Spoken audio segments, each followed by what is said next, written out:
Hello folks, here's the longer video I promised for the new gantry. So let's take a look at what's changed. Here's the original. This is the Neptune 4 Pro gantry. So that's pretty much how it lines up. You'll notice I have a little space on the left and a lot of space on the right.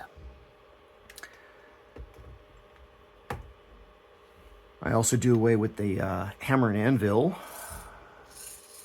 for the cutter. It is slightly lighter.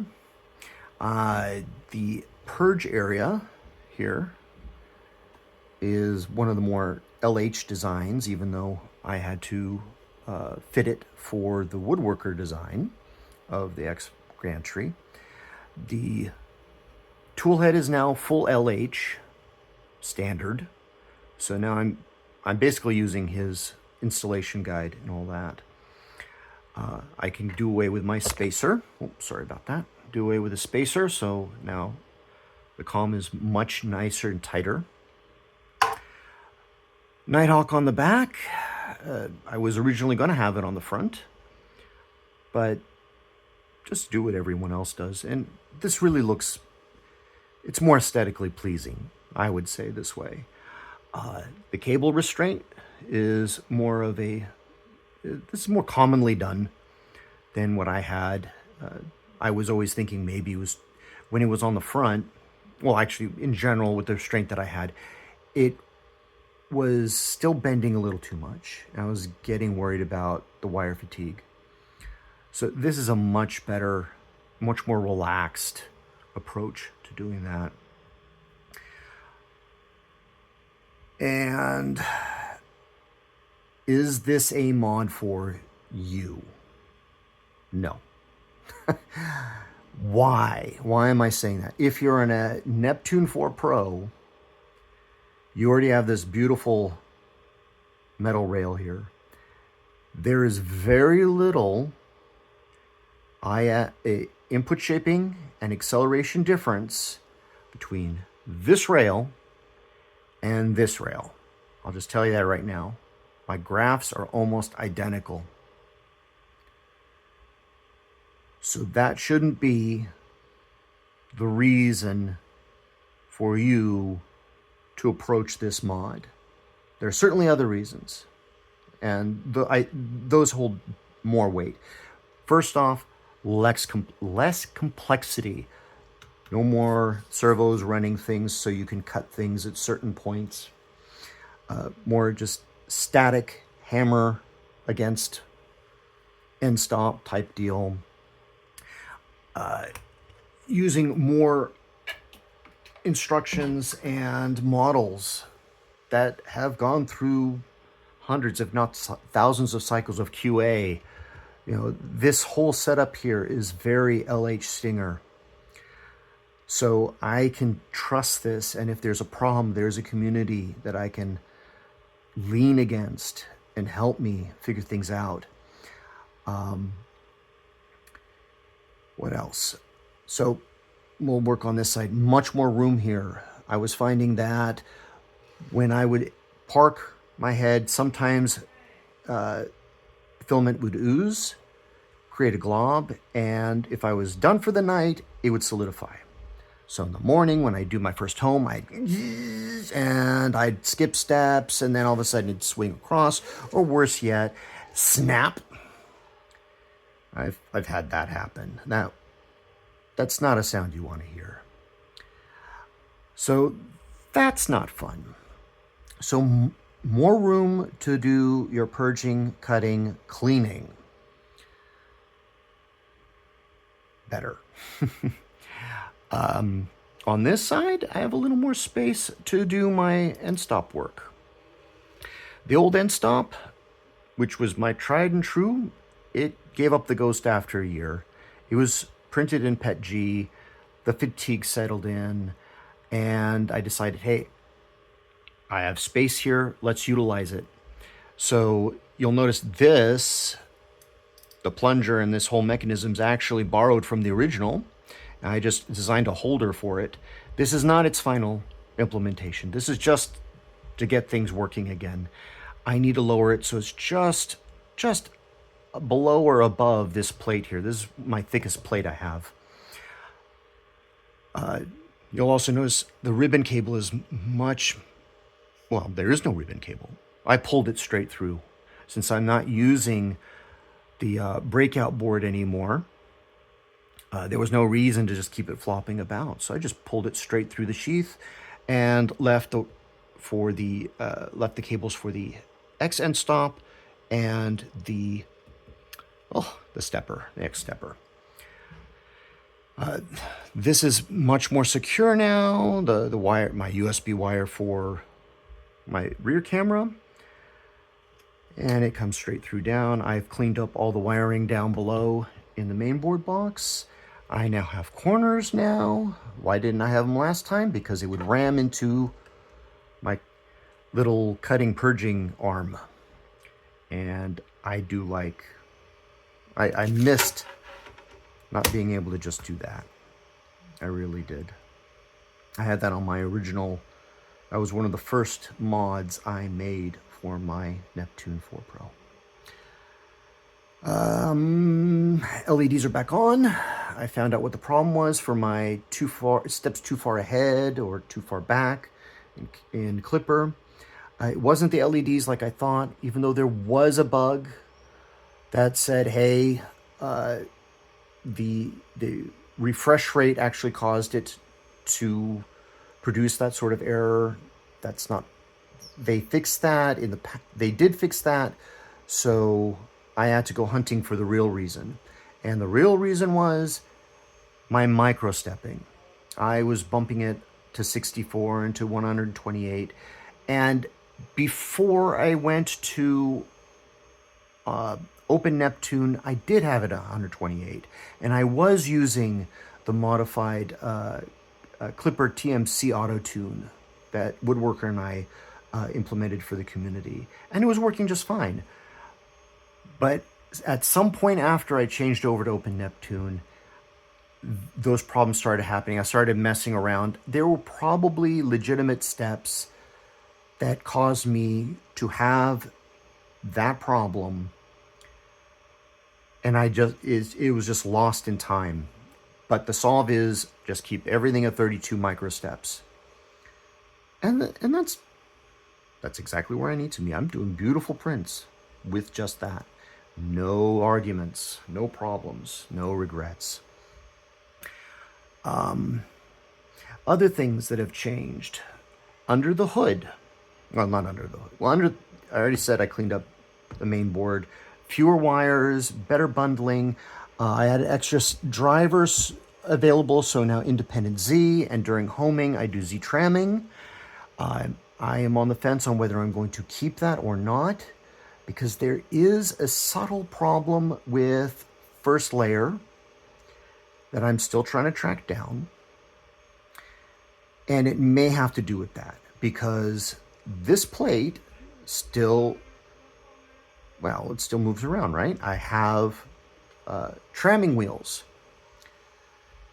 or tramming knobs. Forgot what they're really called, but the bed itself is not static. That's one thing. But if your bed is heated and then you do your homing with the Z tilt adjust, you should be just fine, because the offset will always be the same. There's still something weird happening, so I may revert back to having it non-independent Z and put the timing belt back on. That's down the road. I want to finish that first, then I'll think about all the rest. I can still get beautiful first layers. I'm not worried about this. Just one of those things I'm going to tweak. The other thing that I may end up doing, you may notice this is here. This is for LH's hub, the official supported hub. I can't really, boy, can I, all right. That's basically where it sits. So this is a floating hub. Works fine, except for those rare occasions where ASA will break in here. Doesn't happen often. It's not something I'm screaming about, or else you would have already seen this here. But it will put it in a more vertical position. So as it moves around, it should be just fine. It'll reduce the length. I could probably reduce this by a little bit. So less Bowden is good. Will I start knocking into this? Probably. I'll have to figure something out for up here so it doesn't knock into this. Another modification that's not on the printer is I want to put some grommets, punch some grommet holes right about here. Because directly across on my bookshelves on this side are where all my filament rolls are, on their rollers. So you may see this here. The Bowdens start from up here, go all the way down, and then they come up to about here again. If I can go straight across, I could probably remove 1/2 meter, maybe more. And that's significant. So I'll be looking into that. I changed the software from Clipper to Calico, which also means I switched from BTT Eddy firmware to Eddy NG. And now some of you may go, well, why aren't you using TAP? Well, because I'm one of the few people that when we start TAP, it starts tapping in midair. And I am working with someone, or I was working with someone on the Soval Discord. They wanted a whole laundry list of things for me to test, and I just haven't had the motivation to go through the whole list. There are a lot of permutations to go through to figure out or to try and debug why this isn't behaving it. Some people got to have TAP working just beautifully. Other people are like me, where they, even if it's not zipped up, they get it tapping up in the air. When it is zipped up, they get very inconsistent bed results. Of course, it's heated, so the environment's definitely making a change. There's even somebody who said, oh, when the heater's on, I see a difference.